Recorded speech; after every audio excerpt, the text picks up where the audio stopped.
नमस्कार मंडळी, स्वागत आहे तुमचं नवीन एका ब्लॉगमध्ये। कशी आहात तुम्ही सर्व? अपेक्षा करते की सर्व मस्त मजेत आणि हेल्दी असेल। तर नवीन दिवसाची छान अशी सुरुवात झाली आहे। सर्वांना प्रथम श्री स्वामी समर्थ। आज मी एकटीच चालायला आले आहे जॉगिंगसाठी। माझी फ्रेंड थोडीशी आजारी आहे, त्यामुळे मग एकटीच आले मी इथे। आजपासून मी जॉगिंग सुरू केली आहे। आता रोज मी धावणार आणि आज आहे मार्गशीर्ष महिन्यातला पहिला गुरुवार। तर तुम्हाला पहिल्या गुरुवारच्या खूप खूप साऱ्या शुभेच्छा। तर आजच्या दिवसाचं गुरुवारचं माझं सगळं रुटीन तुमच्याशी आज मी शेअर करणार आहे। घरी आल्याच्या नंतर पहिल्यांदा मी गरम पाणी पिते, पण आता गावावरून लिंबू पण आणलं तर मग लिंबू पण त्यामध्ये थोडंसं टाकते, अर्ध लिंबू। त्या लिंबामधले गुणसत्व आपल्या शरीरासाठी खूपच चांगले असतात। तर ते कुठून ना कुठून गेलं पाहिजे। तर सकाळीच आपण जर अनवश्यक असं पेलं तर आपलं वजन पण मेंटेन राहतं। तर नक्की तुम्ही पण ट्राय करा। थोडंसं कडवट लागतं, पण साखराची पण टाकायची नाही बरं का। तर सकाळचं ना गावावरून आल्यापासून मी असंच करते।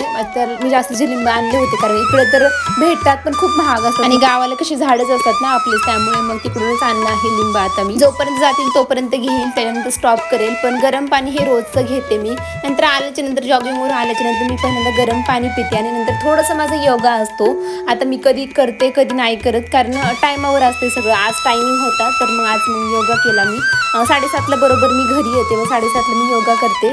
7:45 पर्यंत 15 मिनिटच करते फक्त। मग त्या 7:45ला मी स्वयंपाकाला लागते। तर सकाळी योगा केल्याच्या नंतर इतकं भारी फ्रेश वाटतं ना। फक्त 15 मिनिटं करते, पण इतकं भारी फ्रेश वाटतं ना की काय सांगायचं। तुम्हाला बाहेर जॉगिंग वगैरे करायला जमत नसेल तर तुम्ही घरच्या घरी ॲटलिस्ट योगा तरी करा, कारण इतकं भारी वाटतं ना आणि आपल्या चेहऱ्यासाठी स्किनसाठी खूपच चांगलं असतं। नंतर मी आंघोळ केली आणि स्वयंपाक करून घेतला। मिस्टरांचं टिफिन पण भरून घेतलं। तर आज मी अशी भाजी बनवली आहे, डाळ कांदा आणि चपाती जस्ट असंच बनवलं आहे। नंतर मी साडी घातली, कारण आज म्हणलं की चला मार्गशीर्ष महिन्यातला पहिला गुरुवार, तर मग साडी घालूया आपण। साडी घातली आणि पहिल्यांदा मी उंबऱ्याची पूजा केली, कारण आपल्या दारातूनच आपले देव, आपली महालक्ष्मी आपल्या घरामध्ये प्रवेश करणार असते। त्यामुळे जर उंबरा चांगला असेल तरच मग बाकीचं सगळं चांगलं असतं। मी बाहेरचं पण पुसून घेतलं, आतमधलं पण सगळं पुसून घेतलं, झाडून घेतलं आणि त्याच्यानंतर देवपूजा करायला लागली। अनु अजून उठली नव्हती, त्याच्यामुळे माझं पटापट कामं होत आहेत, नाहीतर मला खूप लेट होतं देवपूजा वगैरे करायला। अनु जर उठली की मग तिचं सगळं हे करत बसावं लागतं। तर अनु आज उठली नव्हती, त्यामुळे लवकर माझं जवळजवळ 8:30ला स्वयंपाक झाला होता। 8:45 पर्यंत आंघोळ वगैरे सगळं आवरलं होतं। त्याच्यानंतर लगेच मी देवपूजा वगैरे करायला लागली। पहिल्यांदा मी उंबऱ्याला लेप पण लावला। तर उंबऱ्याला लेप पण कसं लावायचं ना ते मी खूप व्हिडिओमध्ये सांगितलं आहे, त्यामुळे आता काही सांगितलं नाही। माझ्याकडे गंगेचं पाणी आहे, ते मी हळदीमध्ये मिक्स करते। त्याच्यामध्ये थोडंसं गुलाबजल वगैरे टाकायचं आणि उंबऱ्याला लावायचं जसं असंच। थोडीशी रांगोळी वगैरे काढली, नंतर आली देवपूजा करायला। माझे देव वरती आहेत, कारण अनु छोटी होती तेव्हापासून मी वरतीच केलं आहे। मला ॲक्च्युली खाली करायचं आहे, पण जेव्हा माझ्याकडे देवघर येईल ना, आता मी उन्हाळ्यात देवघर आणणार आहे, तर तेव्हाच मी आता खाली ठेवणार आहे देवघर, तोपर्यंत वरतीच आहे। आणि छान असे स्वामींचे गाणे लावले होते, थोडेसे कमीच आवाजात लावले होते, नाही तर मला खूप मोठा आवाज लागतो, कारण अनु उठेल याच्या भीतीने मी थोडं कमीच आवाजात गाणे लावले होते। तरी ते सगळ्या देवांना मला अभिषेक घालायचा आहे। गावावरून आल्यापासून अभिषेक तर घातलाच नाही मी। प्रत्येक गुरुवारला पहिल्यांदा घालत होते, आता प्रत्येक महिन्यात एकदा तरी घालते, म्हणजे घालतेच गुरुवारचं किंवा मग सोमवारचं वगैरे। तर म्हणलं आजच्यासारखं शुभ मुहूर्त दुसरा कोणताच नाही आहे, त्यामुळे मग आजच्या दिवशी आपण देवांना अभिषेक घालूया। देवांचा अभिषेक कसा घालायचा, तर आपल्याला पहिल्यांदा पंचामृत तयार करायचं आहे। पंचामृतामध्ये काय काय असतं तर तुम्हाला सांगते मी। दूध असतं, तूप असतं, लोणी असतं आणि थोडंसं दही, हे सगळं मिक्स करायचं। थोडंसं मी गंगाजल पण टाकते, तर ते सगळं मिक्स करून त्याने आपल्याला सगळ्या देवांना अभिषेक घालायचा असतो। 5 वेळा आपल्याला देवांवरून अर्पण करायचं असतं। नंतर शुद्ध पाणी आपल्याला अर्पण करायचं असतं आणि छानपैकी देवांना पुसून वगैरे घ्यायचं। त्यांचं वेगळंच कापड मी ठेवलं आहे हे। आणि सुरुवात मी स्वामींपासूनच करते नेहमी। स्वामींना पहिल्यांदा अभिषेक घालून घेते आणि त्यानंतर मग बाकीचे सगळे देव आहे। माझ्याकडे जास्त असे काही देव नाही इथं, पण जेवढे आहेत ना तेवढे सगळ्यांना मी छान असं ठेवते। आणि जे मेन देव आहेत ना ते आहेत माझ्याकडे, त्यामुळे मग वेगळं असं काही नाही। तुम्हाला मी सांगते कोणते देव आहेत। पहिल्यांदा तर स्वामींची मूर्ती आहे, नंतर विठ्ठल रुक्माईची मूर्ती, नंतर महादेवाची पिंड आहे, गणपतीची मूर्ती आहे, अन्नपूर्णा देवी आहे, बाळ श्रीकृष्ण आहे आणि महालक्ष्मीचे एक फोटो फ्रेम आहे आणि स्वामींची दत्तांची एक फोटो फ्रेम आहे। अशा माझ्याकडे देव आहेत मोजके, आणि जे मेन आहेत ते सगळे देव आहेत माझ्याकडं। आता इथे मी थोडंसं फास्ट फॉरवर्ड केलं आहे, कारण मला खूपच वेळ गेला होता आणि एवढं सगळं तुम्ही नाही पाहू शकत, त्यामुळे थोडंसं फास्ट करावं लागतं। तर इथे स्वामींना छान अभिषेक वगैरे घातला। स्वामींचे जे दागिने आहेत माझ्याकडे, गुरुमणीमधली माळ आणि स्वामींसाठी मुकुट आहे, तर मग ते आज मी अर्पण करत म्हणजे स्वामींना घालत आहे।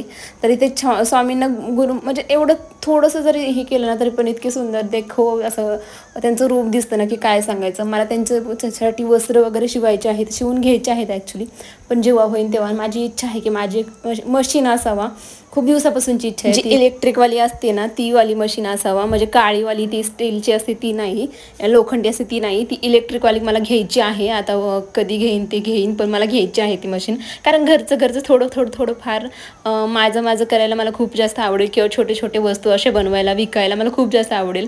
तर ही फ्युचर प्लॅनिंग आहे. आता बघू कसं होतंय काय. तर ना इथे सगळ्या देवांचं वेगवेगळं असतं, म्हणजे शंकरांना भस्म लावावं लागतं. तर भस्म लावलं आहे, देवींना वगैरे हळदी कुंकू आणि स्वामींसाठी गंध गोळी. तर इथे सगळ्यांना मी आता मग जे आहे हळदी कुंकू वगैरे सगळं लावून घेत आहे. आणि साडी घातल्याच्यानंतर कधीतरी आपण साडी घालतो, पण असं घातल्याच्या नंतर ना खूप पॉझिटिव्ह भारी वाटतं मला ना. इकडे आल्यापासून साडी घालायला खूपच जास्त आवडते. म्हणजे तिकडे असताना मला अजिबात आवडत नव्हते, पण कधीतरी घालायला लागत होती. पण इथं आल्यापासून ना मला असं वाटतं की रोज साडी घालावी यार, पण रोज नाही जमत. साडीमध्ये काम अजिबात जमत नाही. मी फक्त दुपारपर्यंत देवीची पूजा मांडूपर्यंत आणि देवीचं वाचन वगैरे दुपारीच करून घेतलं, तोपर्यंत मी साडी ठेवली होती. बाकी मग नंतर काढून टाकली आणि जे आपले कम्फर्टेबल कपडे असतात घरी, प्लाझो टी शर्ट तेच घातले नंतर. तर इथे देवांचे गाणे वगैरे तर चालूच होते, मग तेच तोंडातल्या तोंडात मंत्र पण होत होता स्वामींचा. आता इथे मी दिवा अगरबत्ती लावून घेतली. धूप ॲक्च्युली संपला आहे माझ्याकडचं, त्यामुळे सकाळी लावलं. नंतर उंबऱ्याची पण पूजा केली होती, मग उंबऱ्याला पण हळदी कुंकू वगैरे लावलं. उंबऱ्याची पण पूजा ॲक्च्युली देवांसारखीच करतात, कारण तिथूनच आपण आत येतो, तेच आपला प्रवेशगृह असतो. कारण तिथालची म्हणजे तिथून पॉझिटिव्ह वाईब्स येतात किंवा निगेटिव्ह तिथूनच येतात. त्यामुळे मग तिथालची पहिली पूजा करायची. जे आपल्या घरातली निगेटिव्हिटी असते ती बाहेर जाण्यात मदत होते. तर इथे उठली आणि ती एकदम शॉकच झाली बरं का, मम्मी तू साडी का घातली यार, मला पण तयार कर ना प्लीज, असं तसं रडायलाच लागले डायरेक्ट. मम्मी तू साडी घालून कुठे चालली वगैरे वगैरे. ते देवांना मी पहिल्यांदा नमस्कार करून घेतला आणि नंतर अनुचं आता इथून पुढे अनुसच चालेल. बरं झालं माझी सकाळची पूजा तरी ॲटलीस्ट झाली. तर नंतर इथे बाल्कनीमध्ये आले. कपडे वगैरे ते सकाळीच वॉश केले होते. आंघोळ करायच्या टायमालाच मी सगळं कपडे वगैरे धुवून टाकते. आज थोडे जास्तीचे कपडे होते, त्यामुळे थोडासा टाईम जास्त मला गेला. तर नंतर मी तुळशीला इथे पाणी घातलं, जे देवांचं असतं ते पाणी तुळशीला घातलं. आणि बाकीचे जे झाडांना कुंड्यांना सगळ्या पाणी वगैरे घालून घेतलं. आणि इकडच्या बाल्कनीतलं, म्हणजे 2 बाल्कनी आहेत, तर दोन्ही बाल्कनी, इकडची ही वेगळी बाल्कनी आहे, इकडचे पण झाडांना मी छान असं पाणी घालून घेतलं. नंतर अनु उठली होती. आता अनुला आंघोळ वगैरे घालून घेतली. नंतर अनु तर झोपली होती, त्यामुळे मग बेड आमचा आवरायचा राहिला होता. मग नंतर बेड आवरायला आले. बाकी तिकडचं पुसून वगैरे झाडून वगैरे सगळं घेतलं होतं, हॉल आणि किचन, कारण तिकडं सगळं मोकळं असतं. भैया सकाळी स्कूलला जातो त्याच्या, मग तिकडचं सगळं मोकळं होतं. मग आता इकडं आले. अनुचे पप्पा पण स्कूलला गेले होते. मग काय बेड वगैरे सगळं क्लीन करायला लागले. आता बेड वगैरे सगळं म्हणजे क्लीन करणं माझ्याकडेच असतं. म्हणजे ते तिथे झोपतात तरी पण त्यांना बेडशीट पण म्हणजे घडी पण नसती घालायची, सगळं काम आपणच करायचं.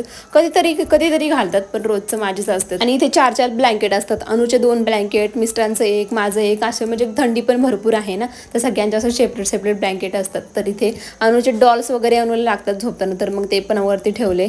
आणि नंतर माझ्यासाठी कॉफी केली पहिल्यांदा, आणि अनुसाठी दूध बिस्किट इथे अनुला देत आहे. पण ॲक्च्युली मध्ये उठायला तिला उशीर झाला होता, त्यामुळे स्कूलला पण उशीर होणार होता. त्यामुळे मग पटापटा तिला मी चारून घेतलं दूध बिस्किट. ती पहिल्यांदा सकाळ दूध बिस्किट खाते, नंतर दूध पेते कपभर.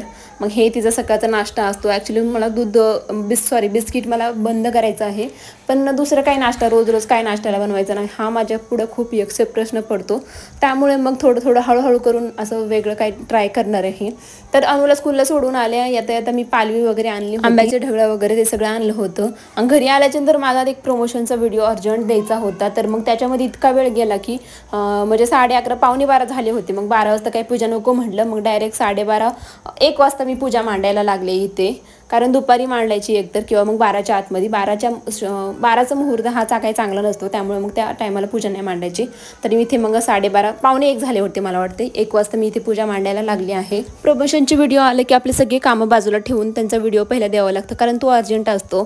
नंतर त्यांना आवडतो की नाही त्याच्यामध्ये पण त्यांना पाठवावा लागतो, आवडलं की नाही, त्याच्यामध्ये काही त्याचे बदल असतील तर ते बदल आपल्याला टाकावं लागतात. म्हणजे हे खूपच हेक्टिक काम असतं, पण ठीक आहे, घरच्या घरी ठीक आहे. तर इथे ना मी छान असं कलश मांडून घेत आहे. आता देवीची मूर्ती माझ्याकडे नाही आहे, फक्त माझ्याकडं तर फोटोच आहे माझ्याकडे, तर फोटो मी तिथे स्थापन केला. आणि माझ्याकडे पुस्तक पण आहेत मागच्या वर्षीचे, ते आता सध्या तेच ठेवणार. आणि शेवटच्या गुरुवारी जो उद्यापन असतं ना, तेव्हा मी नवे पुस्तकं म्हणजे 7 सुहासिनींसाठी आणेल. ते सगळे ब्लॉग तर शेअरच करेन तुमच्याशी, त्यामुळे स्टे ट्यून फॉर दिस आणि कनेक्ट राहा. आणि प्लीज लाईक करत जा यार, तुमच्या एका लाईकमुळे खूपच जास्त मोटिवेशन भेटतं मला. प्लीज लाईक करत जा. चॅनलला सबस्क्राईब नसेल केलं तर लवकर सबस्क्राईब करा आणि छान कमेंट्स करत जा, काही चुकलं असेल तर सांगत जा. तर इथे देवीची मी ओटी भरून घेतली आणि कलशाच्या खाली पण छान असं स्वस्तिक काढलं आणि तिथे वरती मग कलश अर्पण केला आहे. आधी काय फक्त एवढंच असायचं, पण आता आजकाल म्हणजे त्यांना म्हणजे शृंगार पण करतात, मंगलसूत्र वगैरे घालतात. तर मग मी पण आता घालायला लागले आहे. ॲक्च्युली मला हे जे वस्त्र घ्यायचे आहेत आणि जे देवीचं मुखवटं वगैरे असतो ना, तो पण मला घ्यायचा आहे. नेक्स्ट गुरुवारी बघू, ट्राय करेल, घेईल नक्कीच. ॲक्च्युली आधीच घेतला असता पण माझ्या लक्षातच नाही आलं, कसं काय माहिती यावेळेस लक्षातच नाही आलं. तर इथे ना मंगळसूत्र छोटं गळ्यातलं आणि मंगळसूत्र असं एवढंच घातलं आहे, नथ घातली आणि गजरा जो आर्टिफिशियल असतो ना तोच गजरा इथे. आता इकडे काही जास्त लांब आहे ना, तर मग कोणा जातच नाही तिकडं आणि चालत जायचं म्हणलं की खूपच जास्त लांब आहे, त्यामुळं सगळं आर्टिफिशियल आहे आता सध्या. फुलं पण नाहीत ॲटलीस्ट माझ्याकडे. माझ्या बाल्कनीत एवढी झाडं आहेत पण एक पण फुल त्याला येईना. आणि कधीतरी असतात ना, खूप जास्त असतात, पण असं सणासुदीला वगैरे ना एक पण फुल नसतं, असंच असतं. तर इथे ना आमच्याकडे ना फळं नसले तर पानं ठेवतात, म्हणजे 5 पानांमध्ये 5 फळांची पानं असं ठेवतात. तर मी इथे आणले होते 5 फळांची पानं, तर मी ते इथे मी ठेवत आहे. आता बोलताना ना आपण आपली जनरली कशी भाषा असते ना तशीच मी बोलते. आता स्थापन करणे वगैरे असतं, पण ते खूप नेक्स्ट लेवलचं झालं. आता अनुचं इथे चाललं होतं, अनु स्कूलमधून आली होती ना, तिला आणलं होतं, तर मग तिथं चाललं होतं की मला पण तिथं हे करायचं आहे, मला पण ते करायचं. म्हणजे मध्ये मध्ये करणं हे मुलांचं काय हेच असते. आणि आज आहे ना डायरेक्ट वर्षानंतर आपण पूजा मांडत आहे, म्हणजे एक गोष्ट आपल्याकडून राहते. तरी ऑलमोस्ट मी म्हणजे जवळजवळ सगळंच मी इथे ठेवलं होतं पहिल्यांदाच आणून, पण काही ना काही राहतच. तर मी इथं अनुला रांगोळी खूप काढायला आवडती, तर मग त्यामुळे तिला मी बाहेर पाठवलं, तिकडं काय आहे बघ, आणि पटकन छोटीशी रांगोळी काढून घेतली. नाही तिथे इतका पसारा करते. एक तर मी सगळं झाडून पुसून घेतल्याच्या नंतर थोडासारी पसारा ना अजिबात सहन होत नाही, आणि प्रत्येक बायकांचं हे सेमच आहे. तर इथे बघा छान अशी पूजा मी मांडून घेतली आहे. आणि खाली याच्यामध्ये मला फुलं टाकायला नव्हते त्या पंत्यामध्ये, आणि ते मी शोरूम घेतलं आहे. जर का तुम्हाला लिंक पाहिजे असेल तर कमेंटमध्ये लिंक पण क्लिक करा, तुम्हाला मी लिंक देईन त्याची.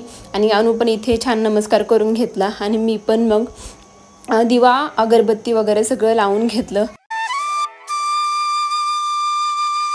मला तर वाटतं असे सणसुद ना प्रत्येक आठवड्याला असं, कारण असे सणसुद असलं की इतकं भारी वाटतं ना, ते करायला पण उत्साह येतो. त्याच्या आधी आपण तयारी पण त्याची करतो, मग त्याच्यामध्ये आपला आठवडा पण जातो. आणि ते सण वगैरे काही असू दे, सेलिब्रेट करताना ती जी फिलिंग आहे ना यार, ती तर नेक्स्ट लेवलची आहे. म्हणजे मला तर खूप पॉझिटिव्ह आणि खूप भारी वाटतं.